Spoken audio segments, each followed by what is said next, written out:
Okay. Hello, everyone. Thank you so much for being here and being a part of this conversation.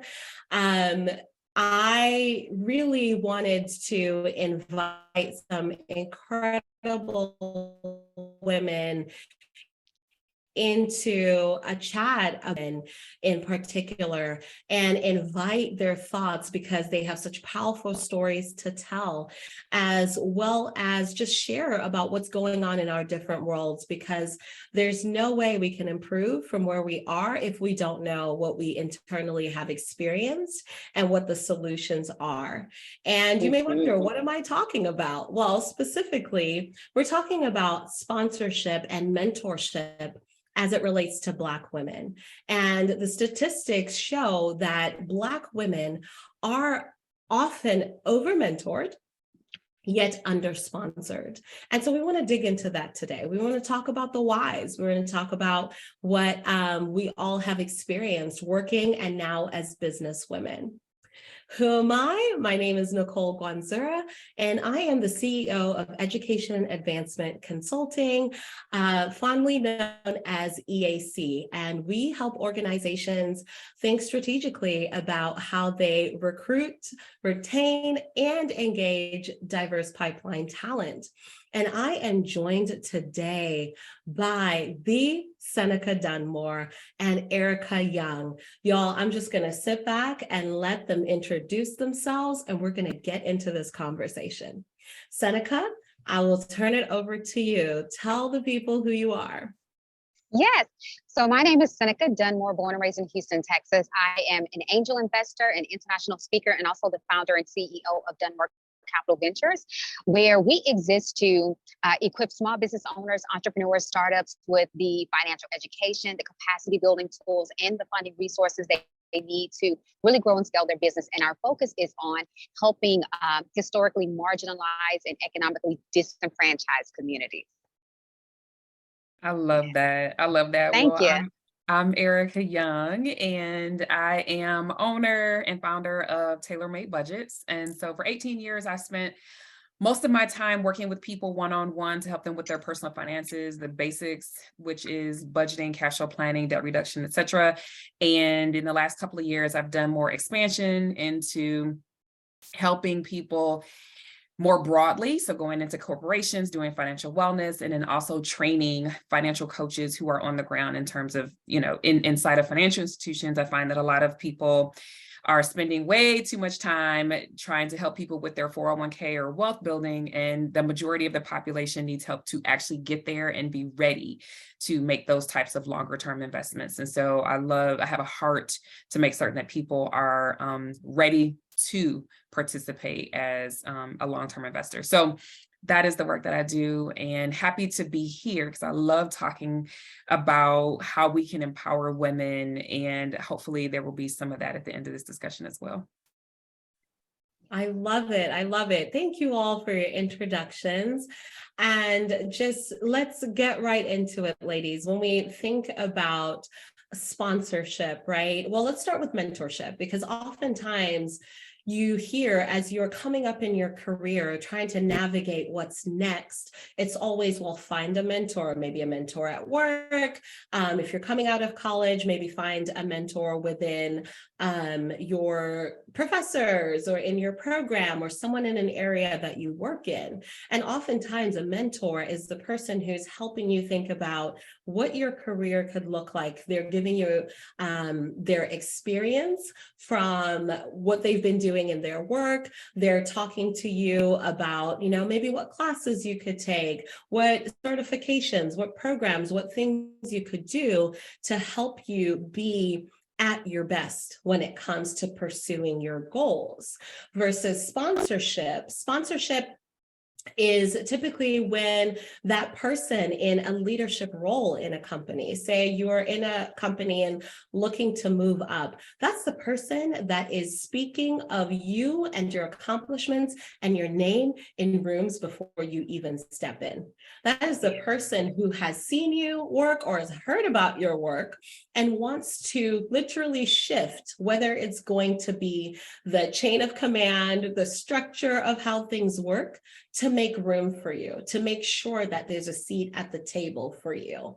And oftentimes they are along the way, sometimes with the mentor, making sure that you are elevating from where you're starting into eventually that place of leadership. Ladies, what are your thoughts? And I also want to hear, what are your immediate experience? What have you experienced when it comes to seeking mentorship? Maybe what you've since learned in maybe becoming a mentor. Let's start there. Well, when you were talking about the difference between the two, one of the biggest, simplest ways that I would say that I see them differently is that a mentor, they can help give you their perspective. They can even be a peer. They can be anyone. They don't have to be in leadership. They don't even have to have access, but they have maybe a story to share or what have you. So they're a little bit more hands off in terms of your outcomes. They say, this is what happened with me. I might recommend you do this. This is how you could navigate. And then they're done, right? That's where their involvement with your outcomes finishes. And then a sponsor they're putting themselves on the line, with your name, right? And or their access, they're sharing that access. So they're going the distance. They don't even have to necessarily have a lengthy conversation with you. They're like, I see the bulk of work that this person can offer. And they're putting there's something's at risk for them or at stake for them, if you will, if things go sour, right? With a mentor, they're hands off, they haven't been involved, right? So I think it comes more with leadership where person has access when they can sponsor somebody. And so I think that identifying the difference and knowing how to use them both, I think it's also necessary that you have both, but when you think about the mentor is the one who has no vested interest, their hands are off. They're like, all right, you go do what you need to do versus being involved. Agreed. Yeah, like when I look at, so I use the word advocates in exchange for sponsors, right? So I always tell people like, the key, relationships are the key to advocacy, and advocacy is the key to success and the key to access, right? So when you're trying to navigate certain spaces, get in certain rooms, you do need those advocates because, like you said, Nicole, those are the individuals who are in the rooms that you're not in, right? And they're advocating for you. They're putting their name on the line. They have a vested interest in your success because their name is attached to it as well. And you need both. You need the mentors, you need the advocates, because what mentorship does is it helps to expedite the process. Right. So, you can utilize their knowledge, their best practices, everything that they've done, and they're able to get you to a certain place much quicker than you're able to get yourself there, all on your own. And I always tell people, especially, in today's society, independence is overrated, right? We glorify exhaustion, we glorify independence, but when you think about getting to the next level, it does take a team. It does take advocates. It does take mentorship. So you need to surround yourself around the individuals who have, the expertise, the wherewithal to help you get to certain, to a certain place, to help you navigate certain spaces, and not think that you have to do it on your own. And like my sister said, like, it comes with a price, right? Especially when people are sponsoring you, that does come with a price, because they want to know that if they're making a vested interest in you, that they're going to give a return on that investment, right? Whether that's just, you doing what you say you're going to do and people speaking well of you. So yeah, I think mentorship and that sponsorship piece is dually important. You need both. Yeah, absolutely. I want to reiterate one thing you said is that I'll say it just slightly differently. We're not an island. We don't need to be an island. We don't have to do all this by ourselves. That is what can lead to exhaustion. When you feel like you have to do it all yourself, there are people who've either been down that path or who have the access or who know this person or who has been in your role or in the position you want to get to. Utilize them, literally utilize them. There is no shame in that. Matter of fact, like you said, it's acceleration. Like, do you want this to take 10 years or do you want it to take 6 months? Exactly. That's it. And, I think, Nicole, also, I think we have to get out of the mindset of thinking that we're bothering people or that, you know what I mean? Like, there's a lot of people out here who actually actually want to help you. Don't mind you asking for the help, right? Especially if you're serious, you're putting in the work, and they see that you're willing to do the work, they don't mind. And so I think we need to be bold enough to step into these rooms, to have these conversations, to ask for the help that we need, and not feeling like, oh, we're bothering this person, or they're so far ahead of me. What would they want to, why would they want to mentor me, and why would they want to be bothered with me? But I always tell people, what you're doing is you're giving people an opportunity to be a blessing, right? You're giving them an opportunity to really exercise their zone of genius, whatever that is. So whatever they do well, you're giving them an opportunity to exercise that with you. So allow that, right? And be open to that. That's good, because if you do well after someone has sponsored you, you make them look good too.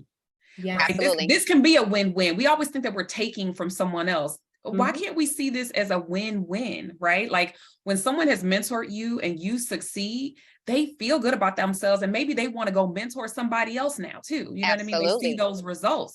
And so it doesn't have to be that you feel like you're taking. See this as an opportunity for everybody to win and elevate.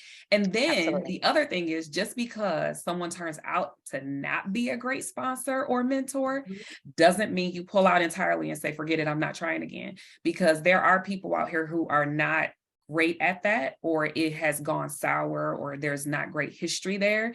But there are people who want to help. And so keep searching. That's right. That's it. And I would love you all to also share your real-time experiences of how this has happened, right? I truly believe now, as a business owner, I'm slowly becoming the queen of shoot your shot because you don't get anywhere, right? If you don't put it out there. Seneca, Yeah, you and I met as a result of just shoot your shot. And so that's the right. opportunities we've had to be able to connect. And Erica, you and I were connected and have since, been able to continue the conversation, advocate for each other, share resources, all of these things. But it takes you stepping out. And as you all said too, it's not going to come without people who will ignore you, Oh, who yeah. don't have the time, or who have an ulterior motive. That happens, right? But there are more people willing to help you. So I'd love for you all to share what instances have you seen? I think let's start with a mentorship example. When mentorship has really been a great benefit, has really served your outcomes and had a win-win. Oh gosh, I've had some incredible win-wins, especially over the last 2 years when it came to sponsorship. So, guys, I moved from Houston, Texas to Charlotte, North Carolina last year in May. And before I made that move, I met a mentor via LinkedIn, right? This was an angel investor that I reached out to. I was telling him about my Access Granted conference and wanted him to get involved as a sponsor, right? Wanting him to put some capital behind it. And, he was like, well, Seneca, the business that I'm heavily involved in, mergers and acquisitions, I don't think I'll be able to make an investment. But, he was like, I think you would be a great angel investor yourself. So he said, if you want me to mentor you on how to become an angel investor, I'll be happy to do that. We literally had a standing appointment every Friday morning at 9 a.m. And I mean, we would be on the phone for hours. We'd be on the phone 2, 3, 4 hours just talking about investments and all of this stuff. And let me tell you, I learned more from him in those couple of hours than I ever learned in a graduate school and my bachelor's, my, doctorate. And so it turned out to be such a great partnership in terms of that mentor, because he did show me how to become an angel investor, and I became an angel investor. And not only that, but when I came down here and did my Access Granted conference, it was so successful that he was now willing to be a sponsor. So he became not only a mentor, but he ended up being the first one to give me my first $25,000 angel investment to start my Dunmore Capital Ventures business. So I am a huge advocate of mentorship and sponsorship because I've been a recipient of both, right? I had the same individual who mentored me on how to become an angel investor actually become my first angel investor. So I think, it was a win-win all the way around. So I've had a fabulous experience with mentorship and sponsorship. And so that's why I'm so adamant about showing other individuals how to utilize those resources, how to find mentors, how to utilize the resources that they're able to give you, and how to make it a win-win situation for everybody involved. That's awesome. Oh, I love that so much. That you never know where the relationship will go when you are talking about sponsorship and mentorship. I wouldn't be in business without a mentor. I found a person who I looked up to, and I said, wow, she built her business from nothing. And I reached out to her. So we can't wait on somebody to reach out to us, right? I was inspired by her story. I was glad to be in the room with someone of that caliber. And when I said, hey, I just want to take you to lunch, I just want to learn from you, I just want to ask you a couple questions, would you be open? And she was. And that developed over time, that consistency. One, me being hungry to learn from her, and I was honestly just making it easy because I was like, I'll come to your place of work, I'll bring you coffee or whatever. And she was willing to have coffee. I came to her office. I saw her team. She showed me how she built her business. And we just discussed what it was like to be, one, a woman in business, two, someone who, she was basically a creator from, this is a service-based business. And I was like, oh, I want to go into a service-based business as well. It's not like I had to go buy any, equipment or anything like that for what I wanted to do. And so it just seemed natural that like our business models were similar, different industries. And she was willing to put in that time. And I spent time with her over the course of several months. I still know her today. There are still some offline conversations that we have once a year or so, things like that. But this has been 18 years. Literally, I knew her before I put a shingle on, because the very first thing that I did was I went to a women in business boot camp, through a friend of mine who was like, you need to come. I know you got this in you. Let's go. And then when I saw that business owner, I said, man, can I make something like that? Can I create something like that?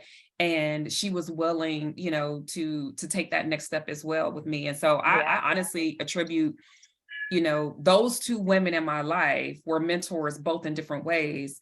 And the fact that I am where I am today is largely due to them, for sure. So that's so powerful. And just having that conversation, Erica, one of the key things you said is you made it easier for them, right? You asked them to, you asked her to go to lunch and brought coffee to her office. And so you're making it easy for that conversation to happen. People are willing to talk, but sometimes they're not willing to come out of their way. But if you meet them halfway or all the way, the value that comes out of that, right? And Seneca, you said something so powerful as well, in that, your mentor saw the work that you were putting in. So it was only natural for him to decide, hey, I'm also going to become a sponsor. I've already seen the light in you. And here you are showing me that you just continue to be you. And the other thing that you didn't say, but was very evident, is you didn't have to come out of yourself or your character or pretend to be someone else in order to get all of this. It was you just shining in your excellence, right? Your gift made room for you.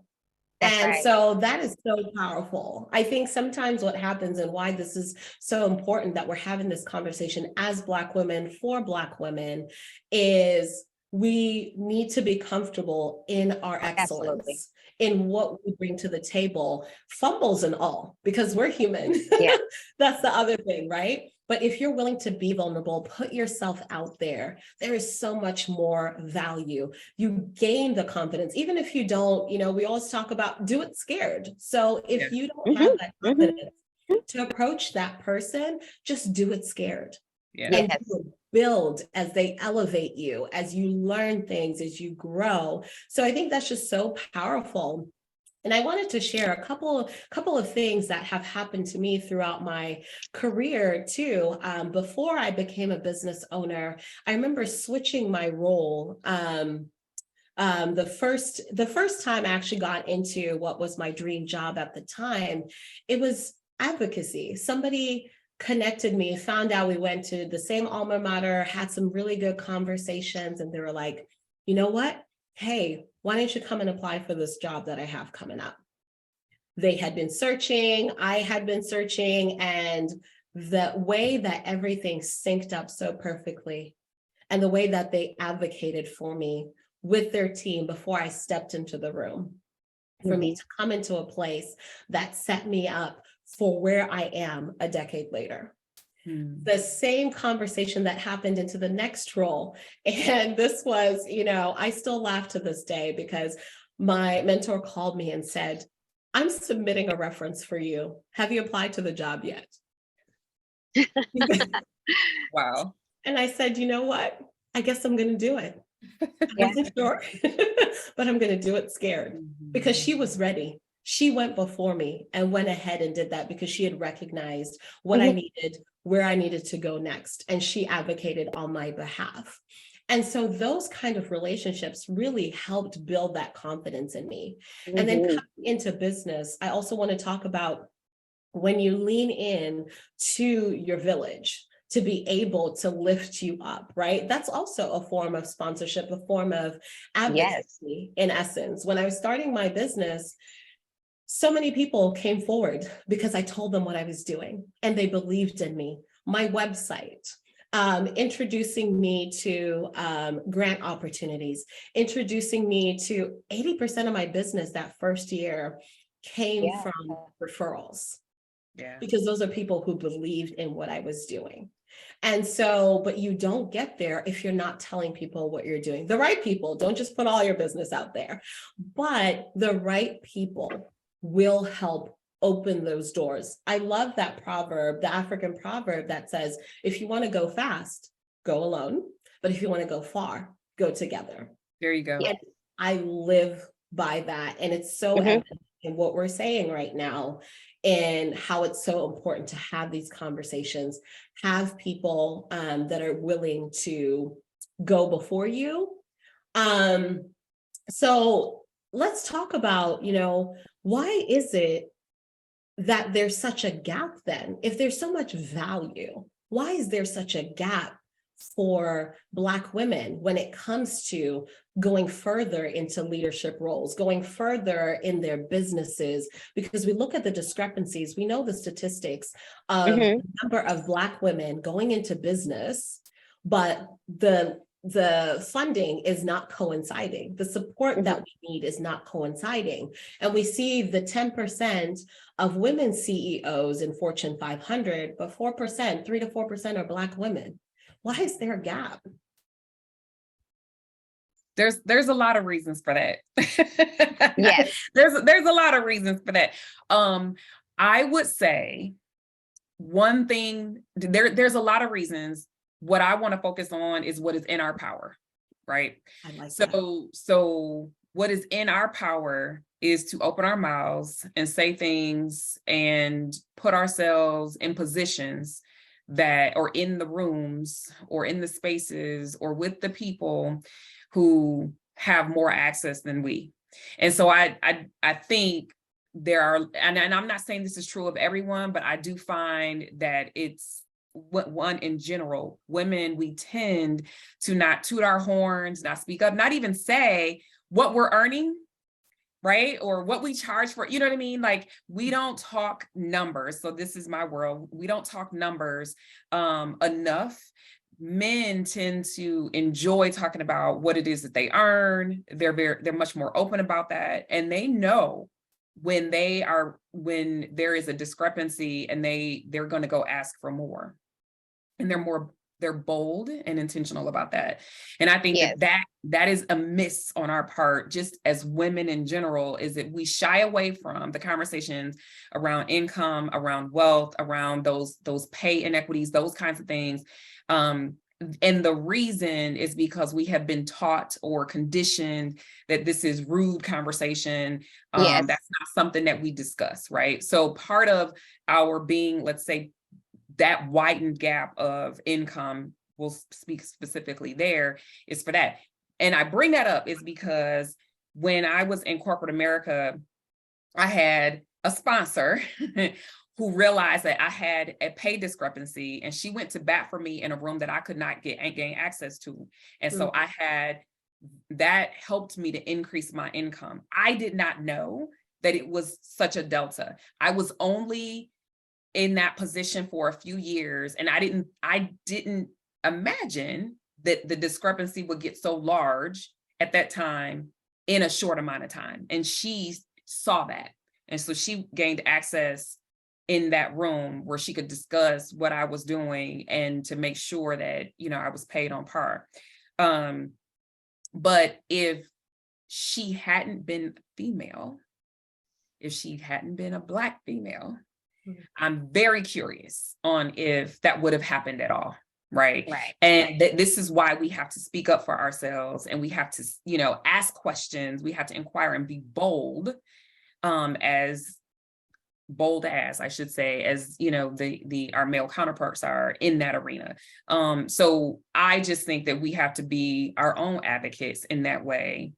And I also tell people all the time to make your own personal list of accomplishments, achievements, and the things that you have done, where people have talked very highly of you. Keep it all together so that you always have something to fall back on in terms of, hey, I've done this. This is where I've succeeded. You know who you are, and that builds your confidence, and you get used to talking to people about the amazing work you have done.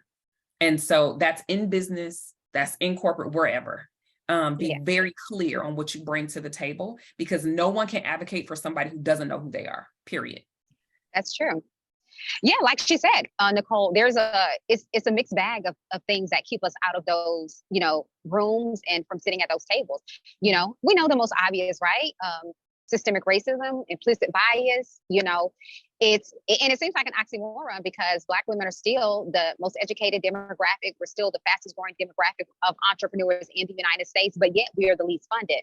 And like my sister said, there's a lot of us not being able to, not knowing how to advocate for ourselves, right? Because we've been indoctrinated to believe that we should be seen and not heard, right? That we should be quiet, that, I hate when I see people come to the table and it's almost like they come with this sense of, oh, I'm just happy to be here. Oh, thank you. I'm just so glad to be here. Like, no, you deserve to be here. That's exactly right. Yeah. Right? Yeah. So you're not doing anybody a favor by coming to the table, not using your voice, not coming bold, because again, you've earned the right to be there. You deserve to be there. And again, I think it's just because we've been socialized to come, humble. Like when I hear the word humble, great in a church setting. But when you're talking about business, when you're talking about going to the next level, right, that humble can kind of work against you in so many ways, because again, a lot of us have been taught to believe like, oh, we should be quiet and shy about it. We shouldn't toot our horn. We shouldn't gloat, but again, that's how you get it. That's how you get access. Last year when I got my sponsorship from JP Morgan Chase to do my event, when I walked in that room, I walked in there like I owned the room. I walked in there like my last name was Chase, right? Because I knew I deserved to be in that room. And I knew that what I was bringing to the table was something that was going to benefit everybody at the table, not just me, right? It wasn't about me. It was about the people that I was advocating for, the individuals who have historically been, undercapitalized, who have been criminalized, who've been, marginalized, that they deserve these resources. They're just as smart. They're just as brilliant. They're just as talented as anybody else, right? And unless we speak up and say, this is what we need, and we can make a case, right, for why we need the resources and show them that we are deserving of those resources, then again, it doesn't happen. So we have to be bold enough to walk into those rooms and know, like she said, when you understand who you are, you know what you bring to the table, you know what your zone of genius is, it's easy to have the conversation. A lot of times, the reason why we come so shy and timid is because we're not exactly sure what we bring to the table. We're not exactly sure who we are. We're not exactly sure how it's going to benefit the, greater society and humanity. And so then that's when you're timid. But I always tell people, repetition breeds comfort. Right. Mhm. So the more you get used to something, the easier it becomes. And the only way to get used to being in these rooms is to get in the room. There you go. And Yeah. do it afraid, right? Do it afraid. You don't have to have all the answers. You don't need to know everything, right? You just need to be bold enough to have the conversation and to get in the room. I always tell people, it's one thing to put in an application, it's one thing to send off an email, but for people to advocate for you, they need to know you. You got to be in the room with them. Yes. So, That's so good. And that I appreciate you bringing up the whole idea of humility and timidity and how you show up, because I really believe that a person can be bold, confident, secure, yeah, understand their value, and also exhibit humility. Because here's why. Humility also entails the notion that when you're not right, or when you know that you need to defer to someone else, when you don't necessarily you know how to do that. You don't have all the answers, you can admit it readily and learn. That's right. Right. It's not always about, oh, they're overly confident. That's not the opposite of humility is not overconfidence. That's not what that is. It's being able, it's being human and knowing when you're right and when you need to acquiesce, or when, you know what I mean? It's that ebb and flow. And so, that's right. So I think that both can exist. A bold person, a person who's confident, can, and who knows and is assured of who she is, can also be humble and know when to turn those on. And I think that you said we're doing ourselves a disservice if we don't put ourselves out there. And I think we have to find the way that is unique and authentic to us. And don't try and be out here looking like somebody else or doing and saying what they did. Be yourself. Absolutely. Be your own best confident self. Yes. And go ask for what you want. People are not typically, I don't have a statistic on this. I wish I did, but people don't always initiate the sponsorship or the mentorship for the person being sponsored or mentored. Yeah. We end up having to initiate those types of relationships because it does involve a bit of work. And so someone may not volunteer to sponsor you unless they see, unless they've been in proximity to you and they see that, but they have to want to give that time. Right? They have to want to give that time. They have to want to give of themselves in those ways. And sometimes that does require an ask. And it's okay to do that. And I think normalizing the fact that you have to speak up, be intentional, and maybe initiate these conversations is a huge part of it. And that just takes boldness, bravery, confidence. And those are skills that you actually have to practice. Yeah. And the thing is, I always tell people, like, these are skills that can be cultivated. It's not like you're born, right? When people ask me, well, Seneca, how did you become such an incredible speaker? I speak, right? So the only way to get to it is to go through it. I have to speak. I find every opportunity to exercise and utilize the skill that God has given me. And so again, when it comes to advocating for yourself, when it comes to getting in the rooms, people are like, well, how do you do it? You just do it. I don't know if there's a science to it. There's no, quick magic trick. It's like, you just find a way to do it. And then you just put yourself out there and do it. And like Erica said, sometimes you're going to fumble the ball. Yeah. Sometimes you're going to get it wrong. Sometimes you might look, off, whatever the case may be. But guess what? You have another chance to do it again, right? That's right. There's been times where I've fallen flat on my face and I had to get up and dust myself off and, put myself back together and get right back to it. Yeah. It's kind of like, I'm from Texas, right? Riding horses. People are like, oh, well, what if you fall off the horse? Guess what? You got to get right back on the horse. Mm-hmm.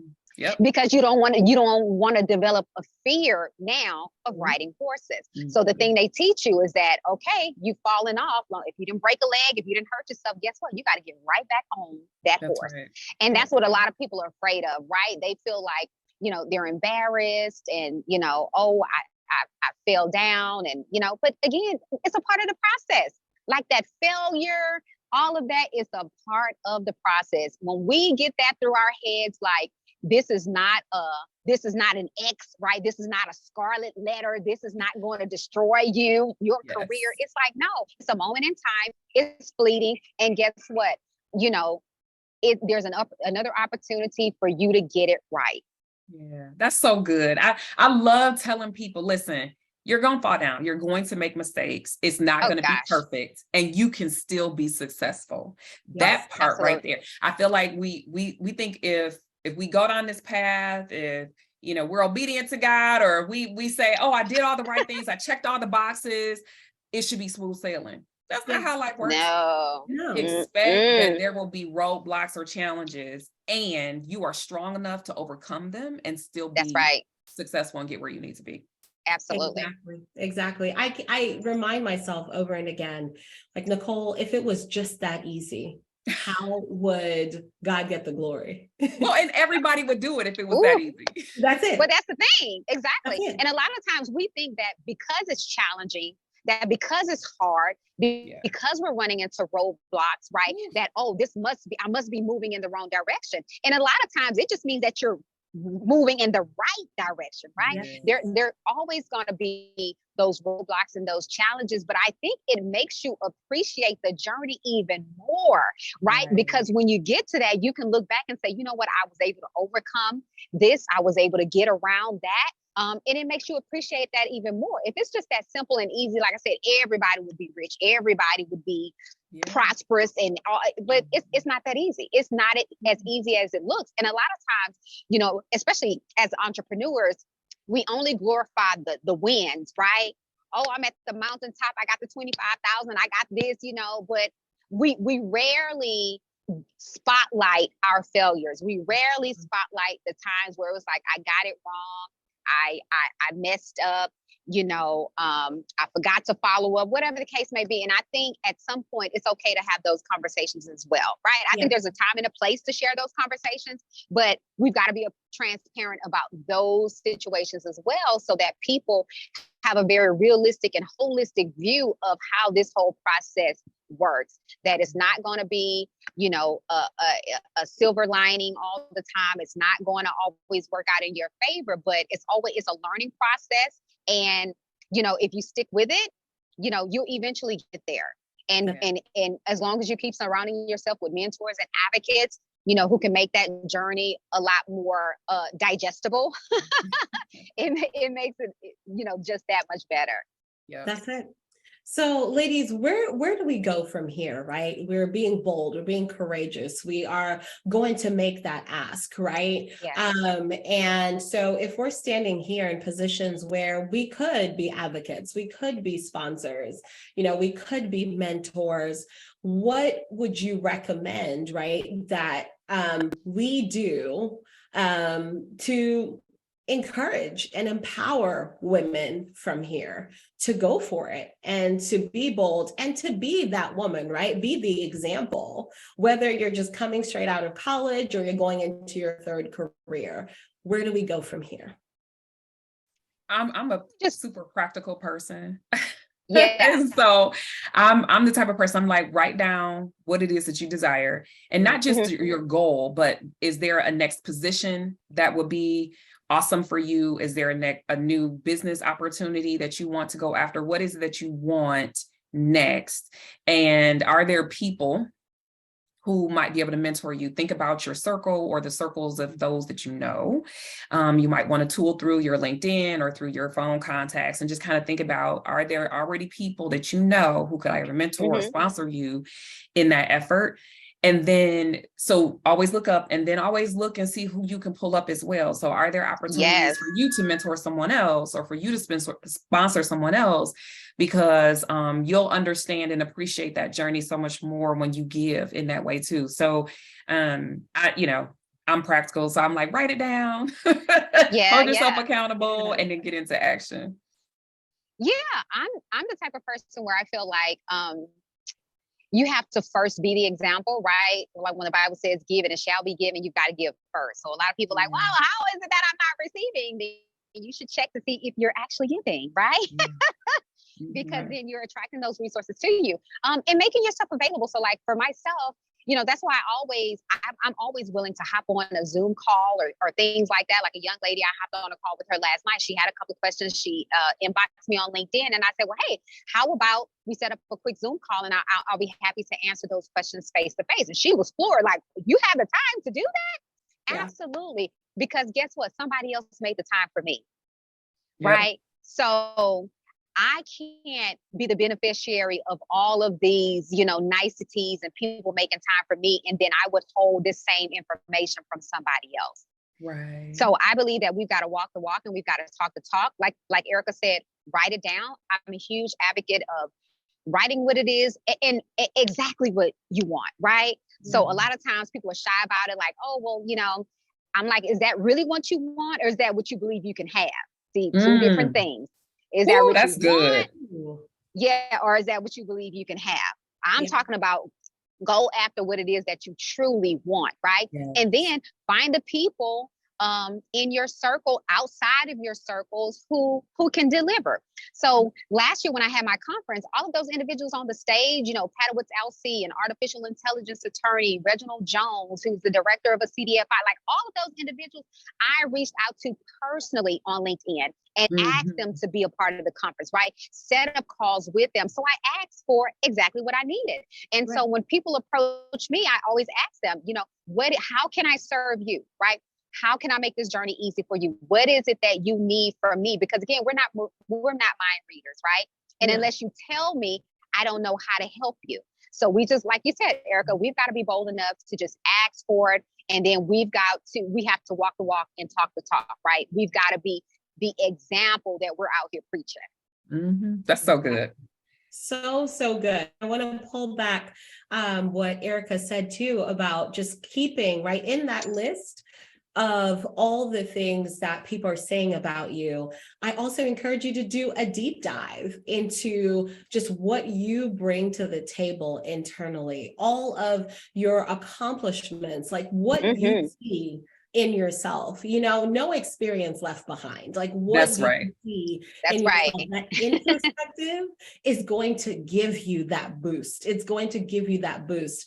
But then the other thing I think is so important is once you start, right? You start, you're motivated, you've written your list, you're excited, and you get your first no, maybe your first 3 no's.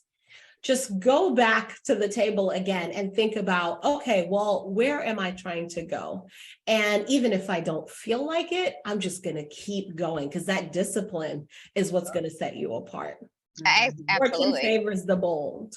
The fortune is in the follow-up, whichever one you're going to be taking with that. But you will never get there if you only stay on, I need to be motivated by this today. Exactly.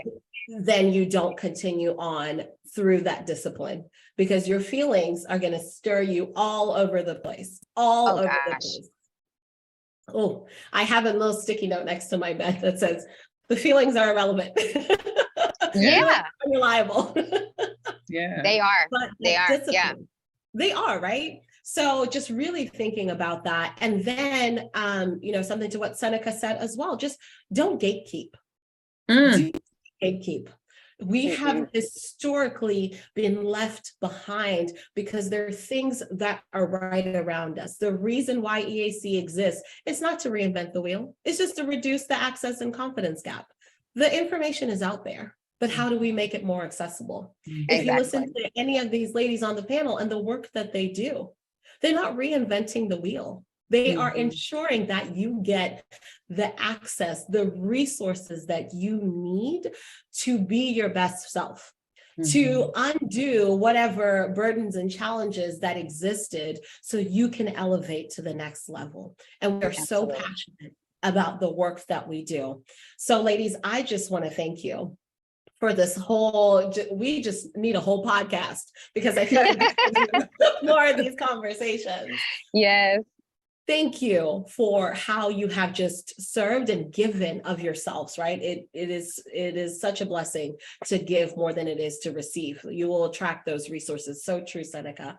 So if the people want to keep in touch, if folks want to get connected with you, How do they do that? Is there something coming up in your world that, is going to be that they should be signing up for? Should they be connecting with you on social?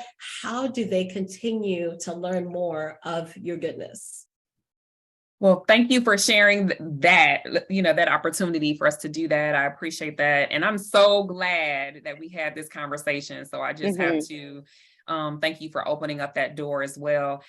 The way to get in touch with me, the best way I would say probably is on LinkedIn, Erica Young. Just look me up, ERICKA. My husband and I just launched a podcast called For Better and Worth.